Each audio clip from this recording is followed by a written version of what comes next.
Sir, ಇವತ್ತೇನು ಕರ್ನಾಟಕ ರಕ್ಷಣಾ ವೇದಿಕೆ ಸ್ವಾಭಿಮಾನಿ ಬಳಗದಿಂದ ಸುಮಾರು 24 ವರ್ಷದಿಂದನೂ ಕೂಡ ಏನು ನಮ್ಮ ವಕೀಲರು ಸಾಹೇಬರು ನನ್ನ ಬಲಗೈಯಾಗಿ ಹಾಗೂ ಎಲ್ಲ ಹೋರಾಟದಲ್ಲೂ ಕೂಡ ನನ್ನ ಜೊತೆ ಕೈ ಜೋಡಿಸಿ ನನ್ನ ಕಷ್ಟ ಸುಖದಲ್ಲಿ ಭಾಗಿಯಾಗಿ ಸುಮಾರು 24 ವರ್ಷದಿಂದನೂ ಕೂಡ ನಮ್ಮ ಜಿಲ್ಲಾ ಕಾರ್ಯದರ್ಶಿಯಾಗಿ ಈಗ ರಾಜ್ಯ ಪ್ರಧಾನ ಕಾರ್ಯದರ್ಶಿಯಾಗಿ ಕಾರ್ಯನಿರ್ವಹಿಸ್ತಾ ಇದ್ದಾರೆ. ಅದೇ ರೀತಿ ನಮ್ಮ ತಾಲೂಕು ಅಧ್ಯಕ್ಷರಾದ ರವಿಕುಮಾರ್ ಅವರು ಕೂಡ ಮೈಸೂರು ತಾಲೂಕು ಅಧ್ಯಕ್ಷರಾಗಿ ನಮ್ಮ ಸಂಘಟನೆಯಲ್ಲಿ ಇವತ್ತು ಕಾರ್ಯನಿರ್ವಹಿಸ್ತಾ ಇದ್ದಾರೆ.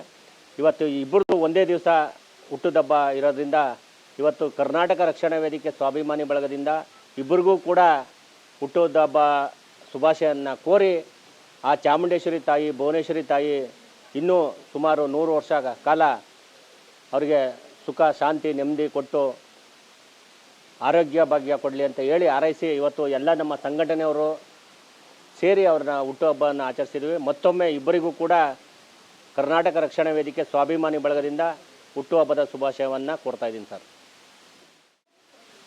ಏನಿವತ್ತಿನ ದಿನ ನಾವೆಲ್ಲ ಸೇರಿದ್ದೀವಿ, ಕರ್ನಾಟಕ ರಕ್ಷಣಾ ವೇದಿಕೆ ಸ್ವಾಭಿಮಾನಿ ಬಳಗದ ವತಿಯಿಂದ ನಮ್ಮ ಸಂಘಟನೆಯ ಕಾರ್ಯದರ್ಶಿಗಳಾದ ವಕೀಲರಾದಂತಹ ಶ್ರೀ ಕೆ ಆರ್ ಚರಣ್ ರಾಜ್ ಅವ್ರದ್ದು ಹುಟ್ಟುಹಬ್ಬ ಇದೆ ಇವತ್ತಿನ ದಿನ. ಅದೇ ರೀತಿ ತಾಲೂಕು ಅಧ್ಯಕ್ಷರಾದಂಥ ರವಿಪ್ರಸಾದ್ ಅವರ ಹುಟ್ಟುಹಬ್ಬ ಇರೋ ಕಾರಣ ನಾವೆಲ್ಲ ಸೇರಿ ಅವರಿಗೆ ಶುಭ ಕೋರೋಕ್ಕೋಸ್ಕರ ನಾವು ಇವತ್ತು ಎಲ್ಲ ಸೇರಿದ್ದೀವಿ. ಅವರ ಹುಟ್ಟುಹಬ್ಬದ ಶುಭಾಶಯಗಳು ಇಬ್ಬರಿಗೂ. ಮತ್ತು ಅವರು ಇದೇ ರೀತಿ ತಮ್ಮ ಹುಟ್ಟನ್ನು ಸಾರ್ಥಕ ಮಾಡ್ಕೋಬೇಕು ಅಂತಂದರೆ ಸಮಾಜಕ್ಕೆ ಉತ್ತಮ ವ್ಯಕ್ತಿಯಾಗಿ ತಮ್ಮ ಕೊಡುಗೆಗಳನ್ನ ಇದೇ ರೀತಿ ಕೊಡ್ತಾ ಹೋಗಲಿ, ತಮ್ಮ ಸೇವೆಯನ್ನು ಸಮಾಜಕ್ಕೆ ಸದಾ ಕೊಡಲಿ ಅಂತ ಹಾರೈಸ್ತೀನಿ. ದೇವರು ಅವ್ರಿಗೆ ಆರೋಗ್ಯ ಆಯುಸ್ಸು ಕೊಟ್ಟು ಹೆಚ್ಚಿನ ಸುಖ ಶಾಂತಿ ಕೊಟ್ಟು ಕಾಪಾಡಲಿ ಅಂತ ಹಾರೈಸ್ತೀನಿ. ಮೊದಲನೇದಾಗಿ ಈ ದಿನ ಹುಟ್ಟುಹಬ್ಬವನ್ನು ಆಚರಿಸಿದಂತಹ ಕರ್ನಾಟಕ ರಕ್ಷಣಾ ವೇದಿಕೆ ಸ್ವಾಭಿಮಾನಿ ಬಳಗದ ನಮ್ಮ ರಾಜ್ಯಾಧ್ಯಕ್ಷರಾದ ಎಂ ಲಿಂಗರಾಜ್ ಸರ್ಗೆ ಮತ್ತು ಎಲ್ಲ ಗೌರವಾನ್ವಿತ ಪದಾಧಿಕಾರಿಗಳಿಗೆ ನಾನು ಈ ಮೂಲಕ ಅವರಿಗೆ ಧನ್ಯವಾದಗಳನ್ನು ತಿಳಿಸ್ತೇನೆ.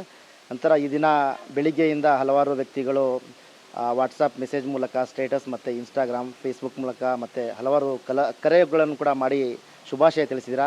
ನಿಮ್ಮ ಒಂದು ಹಾರೈಕೆ ನಮಗೆ ಈ ಸಮಾಜದಲ್ಲಿ ಮತ್ತೆ ಹೆಚ್ಚಿನ ಕೆಲಸಗಳನ್ನ ಮಾಡಲಿಕ್ಕೆ ಮತ್ತು ನಮ್ಮನ್ನು ನಾವು ತೊಡಗಿಸ್ಕೊಳ್ಳಿಕ್ಕೆ ಆ ನಿಮ್ಮ ಶುಭ ಹಾರೈಕೆಗಳು ನಮಗೆ ಇನ್ನೂ ಹೆಚ್ಚು ಪ್ರೋತ್ಸಾಹ ನೀಡಿದೆ.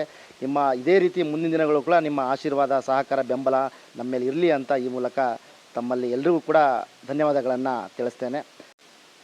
ಸರ್, ಈ ಭೂಮಿ ಮೇಲೆ ಬಂದಿರೋದೇ ಒಂದು ವಿಶೇಷಗಳು ನಾವು, ಆಯಿತಾ.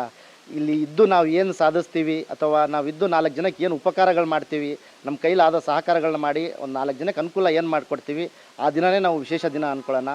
ಹುಟ್ಟುಹಬ್ಬ ಅನ್ನೋದು ಒಂದು ನನ್ನ ಪ್ರಕಾರ ಆ ದಿನ ನಾವು ನೆನಪಿರಲ್ಲ, ಹಿಂದೆ ತಂದೆ ತಾಯಿಗಳು ಅಥವಾ ತಿಳಿಸಿರುವಂಥದ್ದನ್ನ ನಾವು ಆಚರಣೆ ಮಾಡ್ಕೊಂಡು ಬರ್ತಾಯಿದ್ದೀವಿ. ನಾವು ಇರೋವಷ್ಟು 4 ಜನಕ್ಕೆ ಒಳ್ಳೇದು ಮಾಡಿ ಬದುಕೋಣ ಅಂತ ಹೇಳ್ತೀನಿ ಸರ್.